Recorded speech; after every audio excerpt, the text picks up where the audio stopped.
நம சிவாய. சிவபக்தர்கள் அனைவருக்கும் அன்பான வணக்கம்.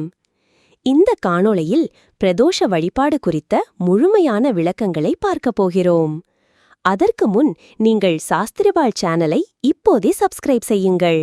தொடர்ந்து வரும் ஆன்மீக தகவல்கள் மற்றும் பாடல்களை முதலாளாக நீங்கள் காண உடனடியாக சப்ஸ்கிரைப் செய்து கொள்ளுங்கள்.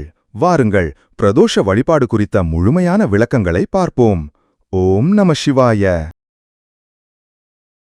பிரதோஷம் என்றால் என்ன? பிரதோஷம் என்றால் பாவத்தை நீக்கிக் கொள்ளும் புனிதமான வழிபாட்டு நேரமாகும். இந்த வார்த்தை பிரதி பிளஸ் தோஷம் என பிரிக்கப்படுகிறது. பிரதி என்றால் ஒவ்வொரு என்ற அர்த்தம், தோஷம் என்றால் பாவம் என்ற அர்த்தம். அதாவது ஒவ்வொரு நபருமே தங்களின் பாவங்களை நீக்கும் நேரம்தான் பிரதோஷ நேரம். ஒவ்வொரு மாதமும் அமாவாசைக்குப் பின் பௌர்ணமிக்குப் பின் வரும் திரையோதசி திதி எனும் 13ஆம் நாள் மாலை 4:30 மணி முதல் 6 மணி வரை பிரதோஷ காலமாக கடைபிடிக்கப்படுகிறது. பிரதோஷ புராண கதை என்ன? பார்க்கடலை கடைந்து அதிலிருந்து வரக்கூடிய அமிர்தத்தை உண்டால் மரணமில்லா வாழ்க்கை வாழலாம் என மகாவிஷ்ணு கூற, தேவர்கள் அமிர்தத்தை எப்படியாவது எடுத்தாக வேண்டும் என தயாராகினர். ஆனால் அது எளிய வேலை அல்ல என தெரிந்து கொண்டு அசுரர்களையும் இதில் பங்கேற்க அழைத்தனர். தேவர்களும் அசுரர்களும் அமிர்தம் கடைய ஒத்துழைத்து பார்க்கடலை மந்தார மலையை மத்தாகவும் வாசுகி பாம்பல் கயிறாகவும் பயன்படுத்தி கடையத் தொடங்கினர். அந்த நேரத்தில் மந்தாரமலை மண்ணுக்குள் பதிந்தது. உடனே மகாவிஷ்ணு ஆமையாக, அதாவது கூர்ம அவதாரம் எடுத்து அந்த மலைக்கு அடிக்கட்டை போல அமைந்து அது மீண்டும் மண்ணுக்குள் பதியாத வகையில் தாங்கினார். தொடர்ந்து நீண்ட காலம் பார்க்கடலை கடைந்ததால் வாசுகி பாம்பு வலி தாங்க முடியாமல் விஷத்தை கக்கியது. அந்த ஆலகால விஷம் உலகில் பரவி மக்களுக்கு எந்த ஒரு தீங்கும் ஏற்பட்டுவிடக்கூடாது என்பதற்காக சிவபெருமான் அந்த ஆலகால விஷத்தை உண்டு இந்த அகிலத்தை காத்தருளினார். அதன் பின்னரே அமிர்தமும் கிடைத்தது. சனி பிரதோஷம் என்ன சிறப்பு? சிவபெருமான் ஆலகால விஷத்தை உண்ட நாள்தான் இந்த திரையோதசி திதி எனும் அமாவாசை அல்லது பௌர்ணமிக்குப் பின் வரும் 13ஆம் நாள் பிரதோஷ காலமாக கடைபிடிக்கப்படுகிறது. சிவபெருமான் ஆலகால விஷத்தை உண்ட அந்த திரையோதசி திதி ஒரு சனிக்கிழமை.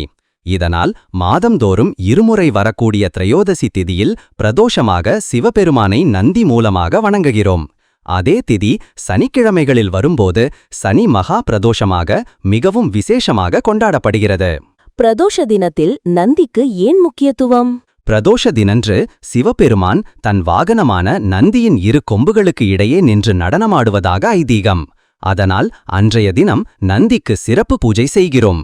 பிரதோஷ நேரத்தில் நந்தி வழிபாடு, சிறப்பு அபிஷேகம், அலங்காரம் செய்வதோடு நந்தி பகவானுக்கு அருகம்புல் அல்லது வில்வ இலை மாலையை சாற்றி நெய் விளக்கேற்றி பச்சரிசி வெல்லம் வைத்து பூஜை செய்வதும் வழக்கம். பிரதோஷ விரதத்தின் சிறப்பு என்ன? பிரதோஷ நாளன்று யார் ஒருவர் விரதம் இருந்து பிரதோஷ வழிபாட்டில் கலந்து கொண்டு நந்தி சிவபெருமானை தரிசித்து வழிபட்டு தன் விரதத்தை முடிக்கிறாரோ அவரின் சகல பாவங்களும் நீங்கி புண்ணியங்கள் சேரும். இந்திரனுக்கு நிகரான செல்வங்களும் செல்வாக்கும் கிடைக்கும். அன்றைய தினம் சிவபெருமானை வணங்கி தான தர்மங்கள் செய்து வர அளவற்ற பலன்கள் கிடைக்கும். எல்லாவற்றிற்கும் மேலாக இறைவனின் திருவடியில் இடம் கிடைக்கும் வகையில் முக்தி கொடுக்கும் வல்லமை இந்த வழிபாட்டுக்கு உள்ளது என புராணங்கள் கூறுகின்றன. சனி பிரதோஷ சிறப்பு என்ன? மற்ற நாட்களில் வரக்கூடிய பிரதோஷ நாளில் விரதமிருந்து வழிபாடு செய்வதை விட சனிக்கிழமைகளில் வரக்கூடிய சனி பிரதோஷ விரதம் மேற்கொண்டால் 1000 மடங்கு கூடுதல் பலன் கிடைக்கும் என்பது ஆன்மீக நம்பிக்கை. ஒரு முறை சனி பிரதோஷ விரதம் இருந்து வழிபட்டால் 1000 முறை வழிபட்டதற்கு சமம் என்கிறார்கள் நம் முன்னோர்கள். மேலும் இதுபோன்ற சிறப்பான ஆன்மீக தகவல்களை உங்களுக்கு வழங்க சாஸ்திரிவாள் சேனலை சப்ஸ்கிரைப் செய்து உதவுங்கள். ஓம் நம சிவாய. ஓம் நம சிவாய. ஓம் நம சிவாய.